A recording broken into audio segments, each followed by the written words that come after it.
What's up, guys? Omni here. We got a trailer for something I think is completely ridiculous, and I don't know how or why anybody's going to watch it. I don't know why this exists or who asked for it, but we got our first official trailer for DC's Pennyworth, the prequel origin story for the iconic butler to Bruce Wayne. What I know from the original teaser that came off, because it was so short and ridiculous that I didn't cover it on the channel, but it basically goes from his post, from what I gather, it's after the wars, after his military career, and how he meets Thomas Wayne. So I'm not too sure where all this goes into, how far this dives into it, or why we really need to know it.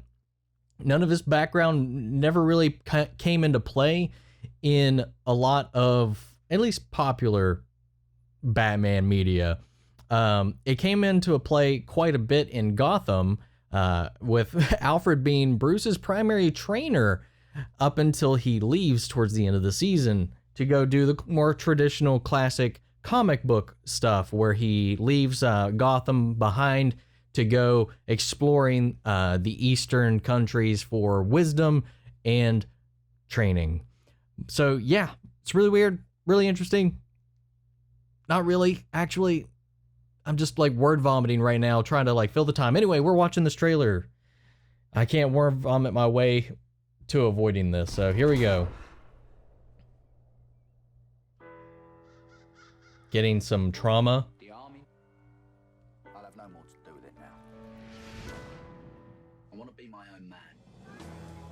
So you become a butler. My apologies. Thursday night's always a bit naughty. We can meet Saturday. It's going to be a nice day. It's rather forward of you. No, I saw the weather forecast. Oh, hello. Pennyworth. Thomas Wayne. I have security needs. I recently discovered a criminal conspiracy. They're missed. They can't afford to have any loose ends.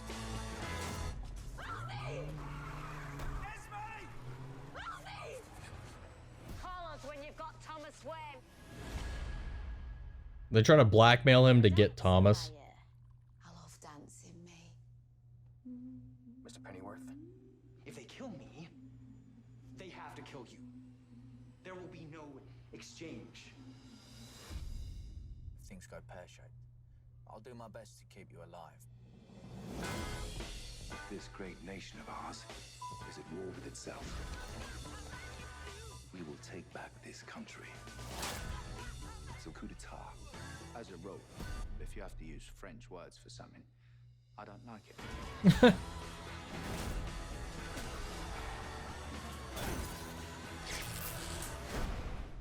I don't like violence. And I don't like you, mate.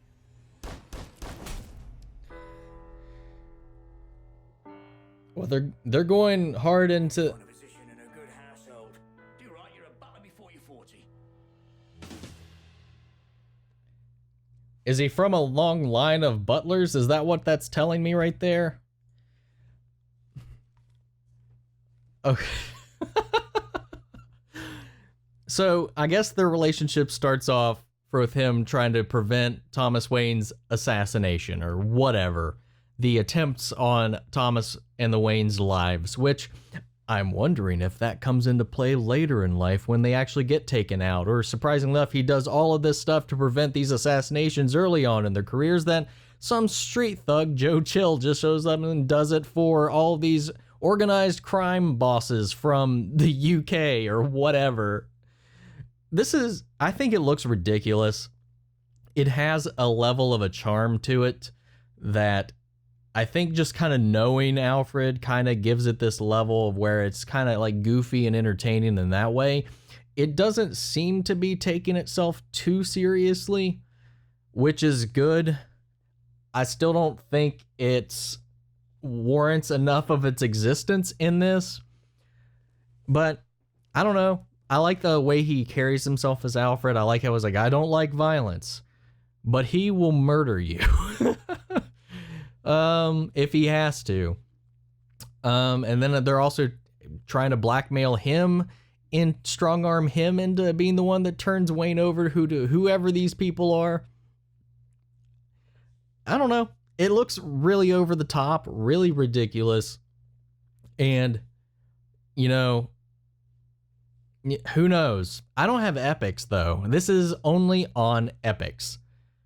I don't get that choice. I don't know why DC put it on Epix. It's not going to be on the Warner Brothers streaming app unless they have some kind of side deal with Epix that I don't know about, since they are consolidating a lot of things into the WB streaming app whenever that comes out.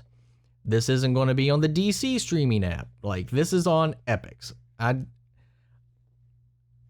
This isn't going to be enough to make me sign on for Epix. I don't have cable, so I don't know if Epix has their own streaming app or not yet, but I wouldn't be surprised if they did. But I'm not signing up for that, for just Alfred. It's not going to win me over for that. And I know of no other programming that's on Epix. So I don't know who's going to watch this, to be honest. I don't know who the demographic is that they're aiming for. It was like, come on, guys, come to Epix. We have Alfred. When you could go to Warner DC for Titans, even though I don't like it personally, but for Doom Patrol, one of the best comic book TV shows out there, and even Swamp Thing, which so far is really good, despite the cancellation. I think if that gets enough buzz, WB might resurrect it once they absorb the DC streaming service into their streaming app. So I don't know, man. I heard Titans was the only one that was actually going to be surviving the transition to the WB platform. And if that's the case, that's kind of sad. I don't know how they judge their numbers or whatever, but I know Doom Patrol's gotten a lot of praise. I don't know what they haven't released any of their viewing numbers, so I don't know what the ratings are between those shows. And that's the case with a lot of streaming services. They never really are very open about the amount of people that watch the shows, so it's really hard to tell from a public standpoint how a show on a streaming service is actually performing, to where like things like the Daredevil, the incidents with those shows on Netflix kind of blew us all away, because we're like, well, what was the major decision there? And fundamentally, logically, it feels like a power play from Disney. And a power play on Netflix's move to not have to carry off and pay on those licenses anymore. So it seemed like just kind of like exercising a wound before it is before it grows too large, so to speak. But this, I don't understand. I don't get the Epix part of this at all. I don't know why. I don't know why this deal was made. I haven't looked too deeply into it. I'm not going to lie, mostly because my interest for this show is extremely minimal. There is, despite my apprehension because of the Batwoman trailer, I'm more interested in that, because at least if it's not good, it'll be an entertaining train wreck. I don't think it's going to be bad. I feel like it's definitely not targeted towards me or my interests, but this is just below even that. I don't understand what this obsession is with Alfred as of late. I mean, he's always been a cool, collected, interesting character from the comics, but as you knew him, his origins was never really the big part of Alfred, for at least my Alfreds that I've grown up with, all the different iterations that I've seen, save for the one from Gotham, which that just created a whole other dynamic between him and Bruce, but it never really lingered so much in his past, except for like the 1 or 2 episodes where something from his past came to their doorstep or whatnot. So I don't know, who knows? So I don't want to keep rambling on about this myself, so I'm going to pass this off to you guys. What do you guys think about either the trailer, the concept of an Alfred centric show about his upbringing, about his origins, about how he goes towards the life of butlering? what is there another character that would be much more deserving of a origin show, or just a show centered around that character? My vote would be like, I would want, because I can't remember what the rating was going to be on this. I had heard this was going to be like an R-rated show, but I don't know if that still stands. But if it was, like, Catwoman would be a great way to do that, like a Catwoman origin. I know it was done in Gotham recently, and there was already talks that the Fox division prior to the Disney buy-off was going to be making was considering making a Catwoman spinoff. But I think that would be much more viable and could just add a lot of things, because there'd be definitely, like, the drugs. There would definitely be a lot of the criminality, the seedy underbelly. If you add in the prostitution aspect, that could get you a whole other slew of rating issues that it would be deserved for rather than this. But I don't know, man. Leave your thoughts in the comments below. If you like this video, support the channel by hitting that like button and joining in the comments section. If you didn't like the video, let me know in the comments as well what you didn't like. And that is it for tonight, guys. I will catch you guys in the next video. You all take care.